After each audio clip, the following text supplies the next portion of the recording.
অপরিচিতা গল্পের MCQ quiz. চলো প্রথম এমসিকিউটা দেখে নিই। লেখকের বয়স কত উল্লেখ করা হয়েছে গল্পে? তো এটার উত্তর হবে 27। কেন 27? চলো ব্যাখ্যাটা দেখে নিই। ব্যাখ্যা: লেখক শুরুতেই বলেছেন, আজ আমার বয়স 27 মাত্র। এরপরে লেখকের সুন্দর চেহারা নিয়ে পণ্ডিত মশাই কিসের সাথে তুলনা করেছিলেন? এটার উত্তর হবে খ, শিমুল ফুল এবং মাকাল ফল। ব্যাখ্যা: গল্পে লেখা আছে, পণ্ডিত মশাই আমাকে শিমুল ফুল এবং মাকাল ফলের সহিত তুলনা করিয়া বিদ্রূপ করিবার সুযোগ পাইয়াছিলেন। এরপরে লেখকের পিতা মৃত্যুর সময় কিভাবে অবকাশ পেয়েছেন? এটার উত্তর হবে সি, মৃত্যুর মাধ্যমে। এটার ব্যাখ্যা: পিতা জীবনে ভোগ করিবার সময় পাননি, তাই লেখক বলেছেন মৃত্যুতে তিনি যে হাঁপ ছাড়িয়েছেন সে তার প্রথম অবকাশ।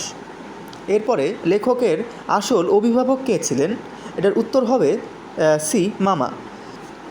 লেখক স্পষ্ট বলেছেন, আমার আসল অভিভাবক আমার মামা। এরপরে মামা বিবাহ সম্বন্ধে বিশেষ মত কী ছিল? দরিদ্র কিন্তু শোষণযোগ্য কন্যা পছন্দ। এবং কেন এটা বলেছেন এটার ব্যাখ্যাটা দেখিনি। মামা চাইতেন এমন বেহাই যার টাকা নেই কিন্তু প্রয়োজনে টাকা দেবেন এবং যাকে শোষণ করা যাবে। হরিশ কোথায় কাজ করিত? এটার উত্তর হবে খ, কানপুরে। লেখক বলেছেন, আমার বন্ধু হরিশ কানপুরে কাজ করিত।